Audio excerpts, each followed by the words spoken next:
Will Arndt is a professional quarterback in the Canadian Football League. He formerly played with the Ottawa Red Blacks and is currently the backup quarterback with the BC Lions. He's also a Christian athlete and joins me now to discuss football and his faith. Joins me now via Skype from Newtown, Connecticut. Will, welcome to BCN. Hal, thanks so much for having me. I'm glad to be on. Will, you played college ball in Western Connecticut. Talk about that journey and how you made your way from the CFL instead of the NFL. Yeah, so I like many guys I've come to discover, they have their own unique journey. Mine was a crazy one. So starting in high school, I had a very bad back injury. I had paralysis in my right leg. I was told I'd never play football again, and so dealing with that in high school, I missed 2 years of football with that injury. I come back for my senior year, I break my right collarbone. So I had a lot of bad luck in high school. So then I ended up walking on at a Division III school, small school, Western Connecticut. And, I had to ask to play football there. And at the time, we were an 0-10 program. And, so I come from humble beginnings. And so, I wasn't expecting much. I was always a dream of mine to play pro football since I was a little kid. And, I kind of just took one day as it came. And before I knew it, I was the school's record setting passer. And, I got some buzz coming out my draft year in 2016.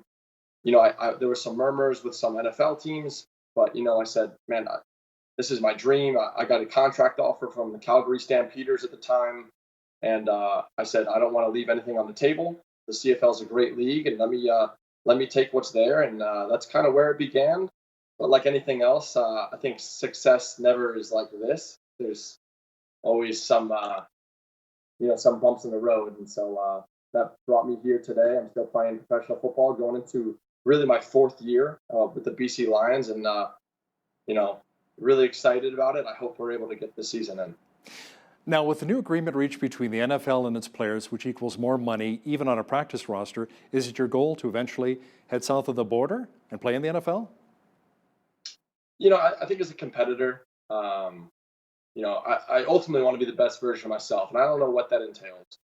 And I think that ultimately my faith just kind of takes care of that. I don't doubt anything. I trust in God's timing. And as a competitor, I am in pursuit of the best version of myself, whether that's to be in the CFL or the NFL. I don't know. All I know is that I'm on the BC Lions now. I'm going to be the best darn quarterback that I can be, and the future will bring to me whatever it is. That's a great attitude to have here, Will. And we'll talk about your faith in just a moment here. Who were some of your football heroes growing up? Gosh, what's funny? I was just telling somebody about this earlier today. So just take Tom Brady, for example. I mean, I will be 27 in 2 weeks. And I remember being in third grade, looking at Sports Illustrated magazines in elementary school, and Tom Brady was on the cover. And it's just so crazy to think, like, I'm in my fourth year of professional football, and Tom is still playing football when I was just a little kid looking at him in magazines. So, I mean, he's the first guy that comes to mind for me. Yeah, he's quite a long career, absolutely. Now, what did you learn while playing in Ottawa for the Red Blacks that you brought to the BC Lions as a backup QB? Yeah, I was very fortunate and thankful for my time in Ottawa. I learned a lot as a person and as a football player. And I think there's just a certain level of professionalism and then just obviously experiencing, right? Whether it's good or bad, I think the experience has taught me a lot of stuff that you really just can't put on paper. And I think that's unique. Like a lot of the things we went through last year in Ottawa, we had a rough season, taught me more than the Grey Cup years that we had the year before that. So, a lot of stuff that's hard to put into words. I think that that experience taught me, and I'm happy to be linked up with Coach Campbell again here in BC. So most backup quarterbacks will want to be starters in the league. How tough is it to really prepare yourself mentally, physically, and emotionally, knowing that you could come in at a moment's notice? Yeah, it's a tough dynamic. I can tell you that. It's you prepare as if quarterback is such a unique position too, just by nature. Like if you try, just because you try hard doesn't mean you're going to do good. There's a lot of things that go into it, right? And especially now, if you're a backup, you're not getting the reps in practice. So, your preparation is really the only thing you can control. So it's a unique dynamic. I always sympathize with backup quarterbacks. But that being said, this is the nature of the business, and so when your number's called upon, you got to perform, and that's just the way it is. Do you ever say to the starter, Mike Riley, hey, buddy, don't worry. You can sit this one out. I got this. Hey, you said it, not me. Now, do you think we'll actually see any games being played this season during the COVID-19 pandemic? What have you heard about potentially playing in a hub location like Winnipeg? Selfishly and with a grain of salt, I would love to play. Granted, I don't have kids or a family that makes the dynamic a little bit tricky for some guys in the league. But selfishly, I would love to play. I think it would just be a really good rallying cause for not only the country of Canada, but also the people here in the States that support us as well. So there's a lot of things to make it happen, but I know the CFLPA, the CFL are working together. I know the city of Winnipeg would love to have us in terms of the hub city, and I know the federal government's involved. So there's a lot of moving parts that a lot of people have been hearing about what's going on, and it's good to see at least talks are going on. So my fingers are crossed. So, Will, what are you really doing to stay in shape during this time of coronavirus isolation? Yeah, I've been spending a lot of time outside. It's certainly not ideal, especially when the gyms are closed, the training facilities are closed, and whatnot, or at least affected in a major way. I've been spending a lot of time outside, being creative in terms of training programs. Been watching film, just finding little ways that I can get an advantage or keep myself engaged. I could tell you during like the March, April months of the pandemic, boy, I myself and a lot of other guys found very creative ways of working out and staying ready in terms of like finding patches of grass to throw or run, or going to playgrounds to do some sort of a workout. So it's certainly going to be an interesting year when we look back on it in terms of what we were able to do to stay ready. Now, Will, when you first came up, how difficult was it for you to adjust to playing the CFL game? 3 downs, not 4 downs, compared to American football. Yeah, I know. I think it's something that a lot of people don't. I don't want to say get, but just don't have appreciation for.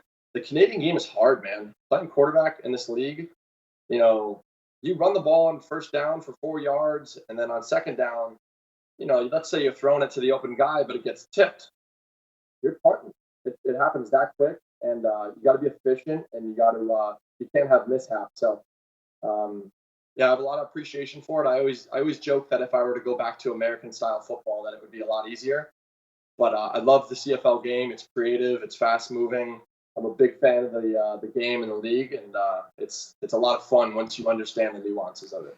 It drives my wife nuts. I mean, we're both big CFL fans. When we watch an NFL game, it's like handoff, handoff. You got 4 downs, you still can't get a first down. It's like 1.5 yards, 2 yards, 2.5. Like, really? That's it? Come on. Will, you are a fellow believer. What role has faith really played in your career and in your life? Well, in terms of my faith, I think the big thing that, and it's an evolving thing, but I think the one thing that resonates with me is that, understanding the principle of like, what is faith unless it's tested, right? So you're going to be put in adverse situations in your life, in the game, but just understanding that, like, what is your faith unless it's tested, right? So, and then just understanding that life happens, for us and not to us. So just that dynamic and perspective change, I think, is important, and it's helped me along my journey. Really lean on the Lord for strength physically, mentally, and emotionally, right? Now, are you involved with athletes in action? I know many pro football players are. I haven't had a chance this offseason to do anything with them, but I was during when I was in Canada. We had a great group in Ottawa that I was involved with all my time there. It's something that I loved being a part of, and we did some events where we would share our messages and our stories. I loved being a part of that. I can't wait to get back with my teammates and do that again. It's really interesting as well. Well, after a lot of games, we'll see teams get together, even opposition teams, the players, and they'll all kneel in a circle. A lot of times the cameras will go off those players, but tell me what happens and the prayer that's being said in those circles. Yeah, it's such a unique dynamic. You got guys that were just, basically going to battle against each other, and then in a matter of 5 minutes, they're holding hands and they're praying for each other's health and families and transportation and travel. So it's just really cool. The dynamic of professional football is really unique in that matter because it is truly everybody's on the same team at the end of the day. So that dynamic has been really cool for me, and to stay to keep my faith a part of the game has been great. Since I've been in college, I've been part of the FCA, which is the Fellowship of Christian Athletes, and now just being a part of Athletes in Action has been really great to be a part of as well. Now, it seems that football is one of those sports where it's not uncommon for a lot of players wearing their faith on their sleeves. Why is it that football seems to attract more of that than other sports? It's a great question. I hadn't really thought about it like that. I wish I had an answer for you, but I know it's a staple for a lot of guys in the locker room, and I don't know if maybe it's because it's such a physically trying game that faith becomes such a big part of their lives. I don't know. I actually have to do a little homework on that. Thinking as well, maybe because a lot of the football players come from Texas, Alabama, Louisiana, Oklahoma. That's kind of a Bible Belt as well, the southern states, right? So maybe they're brought up in the Christian faith and they make their way to the NFL. Right. No, that's certainly a good theory. I also think, not that it has anything to do with it, but a lot of the guys that I've met along my journey come from humble beginnings, and in order to make it to where they've made it, their faith is a staple and a necessity in their journey. And without it, they'd say it themselves, they wouldn't be there. And so I think that the faith is ultimately a universal theme in a lot of guys' success. Do you sometimes get hassled by your teammates about your faith, your relationship in Christ? No, gosh, no. It's regardless of however, whatever perspective or opinion or belief guys have, they've always been respectful. It's a brotherhood at the end of the day, and we would never exile anybody's behavior or belief. There are protests across many cities in the United States right now as people are battling racism. How bad is racism in the Canadian Football League today? What have you seen? Oh man, it's not. I think so many guys can attest to that. It's I know a lot of football players that during the time, a few weeks or a month or so back during the George Floyd murder, spoke up about, I wish that the world could see what the inside of a football locker room was like, because it's every color, it's every shape, it's every size, speed. It's such a inclusive sport. And so, for us, sometimes maybe we forget, but the inside of a football locker room is so diverse. And, I don't look at any of my guys any different. And they come from all over the place, different countries, different race, religion, but they're all just my brothers at the end of the day. I totally agree with that. When I played high school ball many, many moons ago, I'm 6'4", I played offensive tight end, and yeah, we were like a family in that locker room. We always stood up for each other. Didn't matter the color of your skin or where you came from, absolutely. What do you think the church could really learn from a CFL team? Well, I think just that, right? I think that regardless of where you're from, or what you look like, or what you believe, that it has no boundaries or no exceptions. And that love is love. What would you say to a young child, Will, who's watching, who's maybe thinking, you know what, I want to become a pro football player someday? Well, I can tell you firsthand that don't let anybody ever tell you can't do something. If it's something that is truly, truly driving you, go after it, because if you don't, it'll bother you. And go after it with all your heart, regardless of what anybody says, because that seems to be a common theme that I found with anybody that excels at a high level, is that they stuck to their dream, they stuck to their guns, and they went for it. And then you have no regrets regardless.